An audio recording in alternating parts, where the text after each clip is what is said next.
آج جو میرا موضوع ہے وہ بہت آسان طریقے سے ہم کس طرح نیکیاں کما سکتے ہیں۔ سب سے پہلے تو نیکیاں کمانے کا ذہن بناؤ۔ میں نے اور آپ سب نے دنیا سے جانا ہے، لیکن کچھ لوگ زندگی ایسے گزار رہے ہیں جیسے مرنا ہی نہیں ہے۔ ان کے ٹائم ٹیبل میں سب کچھ ہے، مگر ایسا کوئی پلان نہیں ہے کہ بیچ میں مر گیا تو قبر کیسی ہوگی۔ نیو کراچی میں رہتا ہوں، تھوڑے پیسے اور بنا لوں تو مکان بڑا کرنا ہے، اور پیسے ہو گئے تو اور اچھی سوسائٹی میں ٹرانسفر ہونا ہے۔ مستقبل کے 5 سال کا پلان ہے، 10 سال کا پلان ہے، ارے مرنے کا پلان ہے کہ نہیں؟ اور پھر جس قبر میں جانا ہے وہ قبر روشن ہوگی کہ نہیں؟ ادھر میرے اور آپ کے صرف اعمال کام آئیں گے۔ پلیز سمجھو بات کو، قبر میں کوئی تجوری نہیں ہے، کفن میں کوئی جیب نہیں ہے، یہ سب ادھر رہ جائے گا۔ میں اکیلا جاؤں گا اور میرے اعمال جائیں گے۔ آج میں اور آپ کسی شہر میں، ملک میں جانے کا پلان بنائیں، کوئی پنجاب جانے والا ہو، کوئی ناردرن ایریاز میں لوگ جا رہے ہیں، کوئی بیرون ملک جانا چاہتا ہے، کیا کرتے ہو آپ؟ یار موسم کیسا ہے آج کل، کپڑے کیسے لینے ہیں، بیگ کتنا بڑا ہوگا؟ 4 دن کا سفر ہے تو چھوٹا بیگ، 15 دن کا سفر ہے تو بڑا بیگ، سردیاں ہیں تو جیکٹ بھی ڈالتے ہیں۔ کون سی کرنسی چلے گی، وہ پیسے بھی لیتے ہیں۔ 5، 10، 15 دن کے سفر کی تیاری کے لیے سب تیاری ہے۔ ایک ایسا سفر کرنا ہے مجھے اور آپ نے جو 5، 10، 15 دن کا نہیں ہے۔ اچھا، اس سفر میں تو دوست، فیملی، بہت سارے لوگ شامل ہو سکتے ہیں۔ ادھر کہیں ملک میں پہنچ گئے، پیسے ختم ہو گئے، فون کر کے منگوا سکتے ہیں، انٹرنیٹ کے ذریعے آپ کو چیزیں مل جائیں گی۔ میں جس سفر کی بات کر رہا ہوں، اکیلے جانا ہے، وہاں کچھ منگوا نہیں سکتے، جو کر گئے نا وہی ملنا ہے۔ یا تو کام ایسے کر جاؤ جو ادھر ملے، یا جو ساتھ لے جاؤ گے وہ ساتھ جائے گا، اکاؤنٹ کلوز ہو جائے گا۔ مگر اس سفر کی کون تیاری کر رہا ہے؟ کون اس کی فکر کر رہا ہے کہ یار ادھر کون سی کرنسی کام آئے گی، کون سے اعمال کام آئیں گے؟ میرے بیچے اسلامی بھائیوں، پہلے کے زمانے میں پتہ کیا ہوتا تھا؟ لوگ کسی کے جنازے میں جاتے تھے۔ آج ہم کسی کے جنازے میں جائیں تو ہمیں پتہ کرنا ہو کہ یار میت کا بیٹا کون ہے یا میت کا رشتہ دار کون ہے، تو ہم دیکھتے ہیں یار کون رو رہا ہے یا کس سے لوگ مل رہے ہیں۔ ہماری نشانی یہ ہوتی ہے کہ یار یہ لگتا ہے میت کا کوئی وارث ہے۔ پہلے کے زمانے میں میت کا وارث ڈھونڈنا بڑا مشکل ہوتا تھا۔ کیوں؟ سارے ہی رو رہے ہوتے تھے۔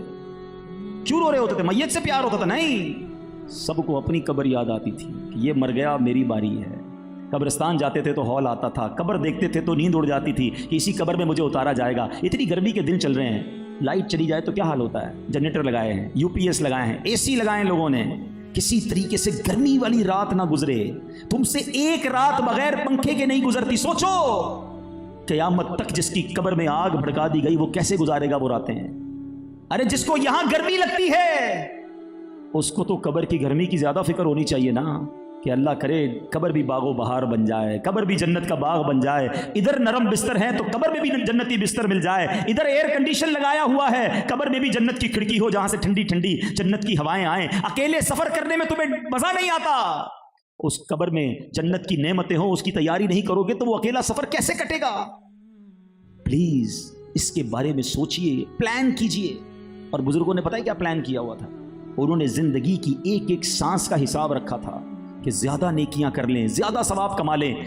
ہر کام کا ایک سیزن آتا ہے، جب سیزن آتا ہے نا بندہ کہتا ہے ابھی گھومنا پھرنا نہیں ہے بھائی، ابھی سیزن کا ٹائم ہے۔ جب تمہارا کسی بھی کام کا سیزن آتا ہے بندہ کہتا ہے یار یہ دن کام کرنے کے، آرام بعد میں ہے۔ سچ بتاؤں، جب تک سانسیں جاری ہیں نا نیکیوں کا سیزن جاری ہے۔ کر لو جتنی کرنی ہے۔ مر گئے نا، ایک بار سبحان اللہ کہنے کا موقع نہیں ملے گا، ایک بار 2 رکعت نفل پڑھنے کا موقع نہیں، ابھی چانس ہے، ابھی سمیٹ لو نیکیاں۔ مگر ابھی فضول کاموں میں پڑے ہوئے ہیں۔ کئی بزرگوں کے بارے میں آتا ہے وہ کھانا نہیں کھاتے تھے، ستو پیتے تھے، روٹی چاول یا ایسی کوئی چیز کھائیں تو پوچھا کہ آپ کیوں یہ ہر وقت ستو پیتے ہیں؟ فرمایا میں نے کیلکولیٹ کیا کہ روٹی کھاتا ہوں تو ٹائم زیادہ لگتا ہے، ستو پیتا ہوں تو تھوڑا ٹائم بچ جاتا ہے، 90 تسبیحات زیادہ پڑھ لیتا ہوں۔ ایسا کیا تھا بھائی؟